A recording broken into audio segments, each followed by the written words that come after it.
nhớ xong vậy in từ đó chị nè.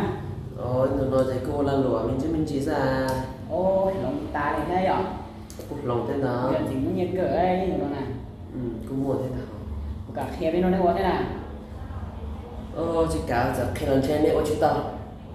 Phụ nữ trong nó khe mà khe cái trong cô tông nó này quá thế mà thế lòng đó nè cứ cỡ đây như đó nè. Giờ có nhiều trong một giờ là giờ thì bé khi này chỉ nhiều ôi chỉ này mua bé chỉ bé thua chỉ tên là chỉ khi này thì sao ôi này mà mình chén này ôi này.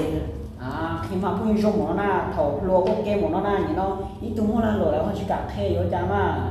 Ôi chỉ thà khi là khi này ôi mà thế khi là khi chỉ ôi này chỉ thà khi này. Nên cái này có nhìn nó muốn nhia là cũng là nội dung là gặp khe bé đó còn sai á còn chỉ có đánh cho đó. Giờ khi này chỉ ôi nè khi quá chưa. Tôi sẽ khe chặt thôi. Khi ta chỉ ôi thì chỉ có quan trọng khi này xem mà chỉ cho quan trọng thật khi tụi nó sao ôi sao nó bảo nên xem nè.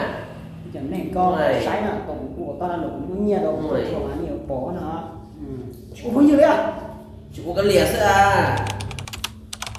Ôi rồi rồi, ôi chị sẽ. Để cho mà.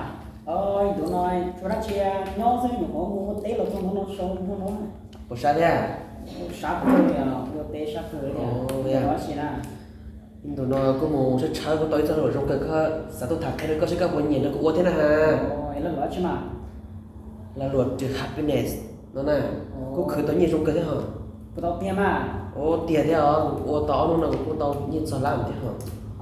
Thế là lúc anh chỉ muốn tránh tiêu chỉ trong tiêu vào dùng một mấy hai con chơi cho tôi thấy bé Bỏ ra chọn nhiều thì tôi khét cơ xem nè, cái tiền chỉ sao tôi khét cơ đi theo đó chứ mà bỏ ra chọn nhiều liều tiêu đầu cho trâu lại thì sao tôi khét cơ sao?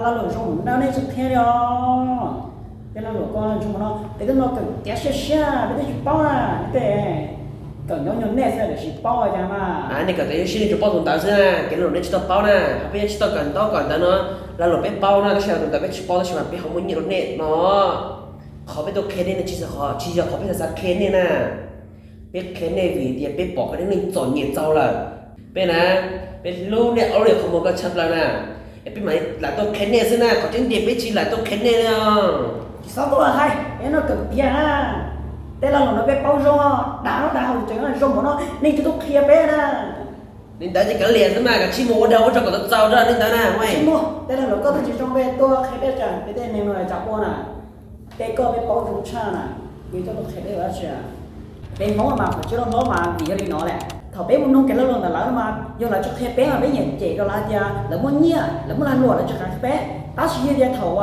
là mua ít ra nó là rong nè hay là sao tôi phải cho dù là thưa còn dù mua nhia đi lắm nè ta chỉ như vấn đề là đa là cái tôn chia dù thế nào em muốn mà phải chỉ nó mà nhiều phần nói do có sao có nên nó có chỉ có nó ta có chỉ nó có trồng nhị chỉ nên kia